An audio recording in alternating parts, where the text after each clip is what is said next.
4e édition de la sortie récréative des agents du rectorat de l'Université d'Abomey-Calavi. Ce voyage, à l'allure touristique, intervient cette année au mois d'août à l'entame de 4 semaines de congé. Pendant 4 jours, les administrés ont fait le tour de plusieurs sites des départements du Mono, du Koufo, du Zou, des Collines et du Borgou. Les 2 bus ont pris départ du campus d'Abomey-Calavi et sont passés par Ouida. Un léger arrêt à l'Institut universitaire de Lokossa, le temps pour les voyageurs de marquer une pause récréative dans cette ville et faire le plein d'énergie pour la suite du voyage.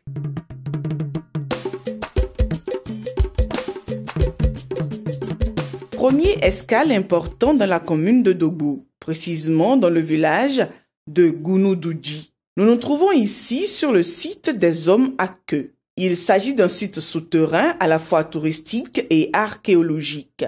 L'histoire nous raconte qu'entre le 4e et le 14e siècle, des hommes énigmatiques dotés de queues y ont extrait des minerais. Ce site est un site d'extraction de minerais de fer par les hommes à queue, dit à queue.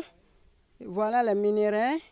Et à l'étape finale, c'est ce que cela a donné, qui sont des scories de fer qui se retrouvent à Segba-Dawahwe sur un relief peu accidenté de 12 mètres de hauteur. Les agents désireux y ont effectué une descente.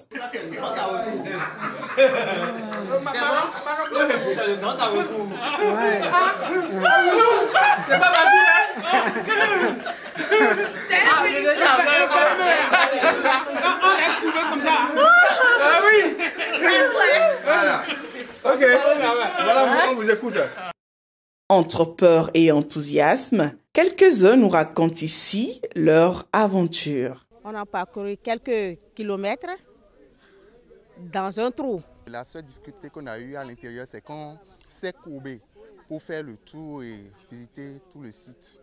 Et vraiment très formidable.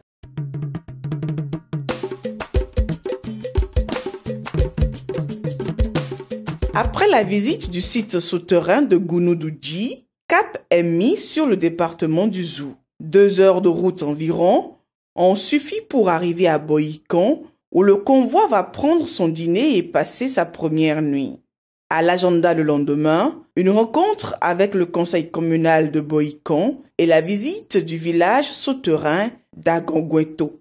Au matin, après le petit déjeuner, c'est quelques représentants du conseil communal qui ont accueilli les agents de l'UAC et encouragé l'initiative.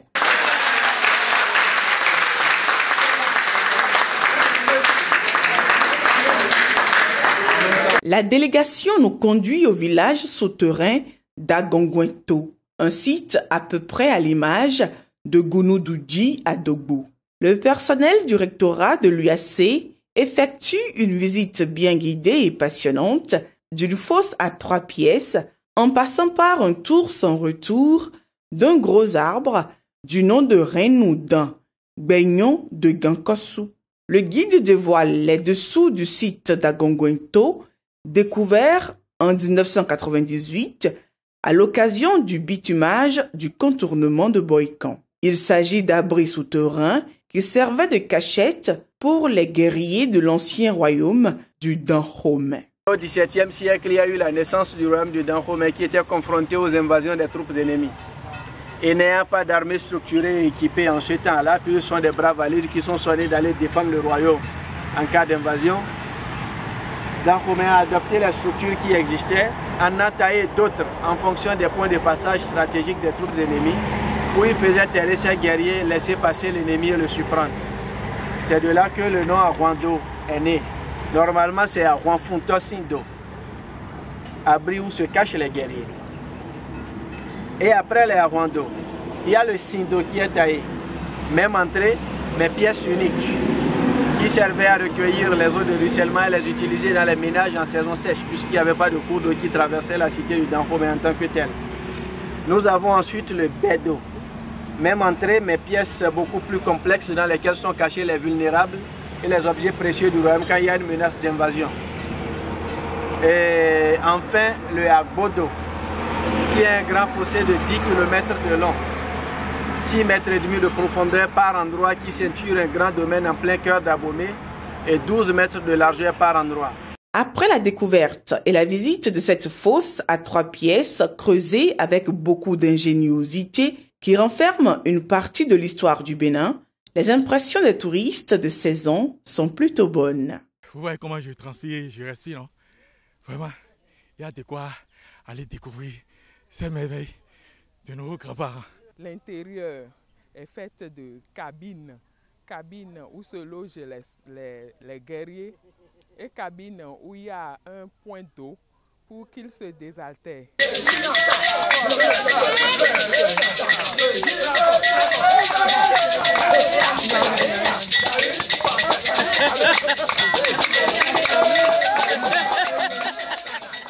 Une fois la visite terminée, nous prenons le chemin du Nord Bénin avec un escale prévu à Dassazouma pour la restauration. À la nuit tombée, les voyageurs sont logés à l'hôtel des Sœurs catholiques Le Pèlerin, juste en face de la grotte mariale à Rigaud de Dassa. Quartier libre toute la matinée du samedi.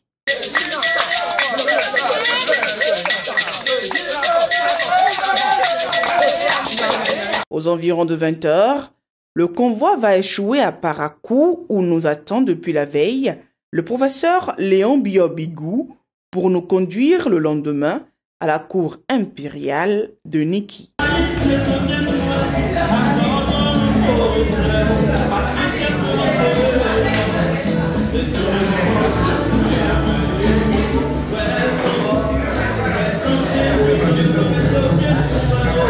Nous sommes dimanche. Une agréable surprise nous attend. C'est une avalanche de chevaux qui nous accueille à la devanture du domicile de l'ancien secrétaire général de l'université d'Abomey-Calavi, Léon Biobigou. Pour nombreux, c'est une première.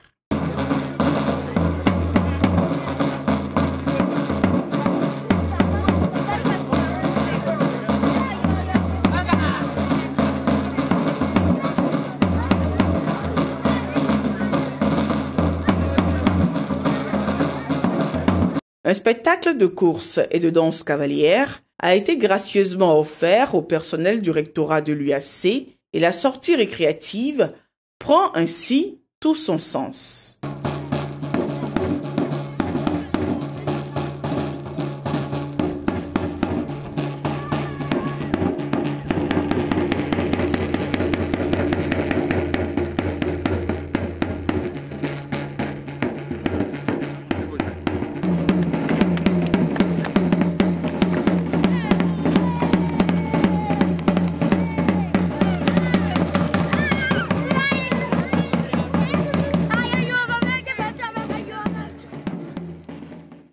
À la fin du dit spectacle, c'est le stress qui prend congé des agents éreintés par les périples du voyage. Léon Biobigou s'en réjouit. Vous avez vu les cavaliers qui sont là? C'est une sortie récréative. Donc tout élément pour décompresser est nécessaire. Dans le rang des agents. Franchement, cette étape était la meilleure. Ça nous a beaucoup regardé. En dépit de la fatigue, les agents de l'UAC ont continué le voyage sur Niki. Le véhicule du professeur Léon Biobigou, guide touristique pour l'occasion, prend le devant du cortège. Le temps du trajet, le temps de sommeil pour certains voyageurs, histoire de se remettre de leur fatigue. Un peu plus d'1 heure et demie de route et nous sommes à l'entrée de la cour de l'empereur Sabinaïn III de Niki. Ici, tout se fait selon des règles coutumières bien définies. Avant de voir le roi, il faut s'adresser à son Premier ministre. Mieux, les chaussures ne sont autorisées ni chez le Premier ministre, ni chez le roi. C'est le lieu pour ce haut dignitaire de conter à ses hôtes l'histoire du royaume, que dis-je, de l'empire de Niki, vu toute son étendue et les autres royaumes qu'elle dirige jusqu'aujourd'hui, notamment une grande partie du Nord Bénin, en plus d'un territoire non moins important du nord-ouest du Nigeria. La partie d'un empereur Simedo Oudia qui avait 9 femmes et chaque mère l'origine de la mère constitue une dynastie. Dans les 9 dynasties, on n'a que 4 qui règnent aujourd'hui dans Neki. On a 4 dehors qui sont partis trouver des territoires. L'homme de Bouéla, c'est une dynastie. Akika, c'est une dynastie. Sandiro, c'est une dynastie. Il y a une dynastie au Nigeria, les Yara, on les appelle, les Yara, c'est une dynastie. Mais eux aussi, c'est au Nigeria qui sont partis trouver le trône. Ces 4 dynasties sont à l'extérieur. La 9e est une dynastie qui a régné il y a un peu plus d'un siècle. À présent, on peut visiter le numéro 1 du trône de Niki. L'exercice est le même, sauf qu'ici, il faut se prosterner devant l'empereur. Le professeur Léon Biobigou, géographe de formation, nous plonge dans l'histoire du Dahomey devenu le Bénin. De façon chronologique, pour aller très vite, comme ils sont venus par le sud, la première puissance qu'ils ont eu à affronter, c'est Béhanzin. Comme ils ont vaincu Béhanzin en 1892,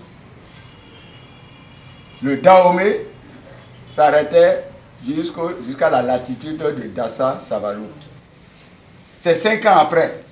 C'est lorsqu'ils ont fini avec Béhanzin qu'ils ont dit maintenant. En 1892, là, et c'est le capitaine Benger qui a lancé cette déclaration-là depuis la Côte d'Ivoire. Pour dire maintenant la clé de l'Interland se trouve en pays Bariba. Dans sa déclaration. Donc pour dire, pour avoir le nord, tout le nord là, tant qu'ils n'ont pas vaincu le Bariba, là, ils ne peuvent absolument rien faire. Voilà pourquoi ils ont pris toutes les précautions pour les expéditions cette fois-ci. Ils ont fini, ils ont pacifié la partie méridionale là, et le moyen. Il fallait tout faire pour prendre le bord, le pays Bariba. Sa Majesté Sabidaïn III couvre de bénédictions ses convives qui reprennent la route pour Parakou. Là-bas, une soirée dansante hors caméra va marquer la fin de la sortie récréative. Tous formulent le vœu d'une prochaine sortie aussi divertissante et enrichissante.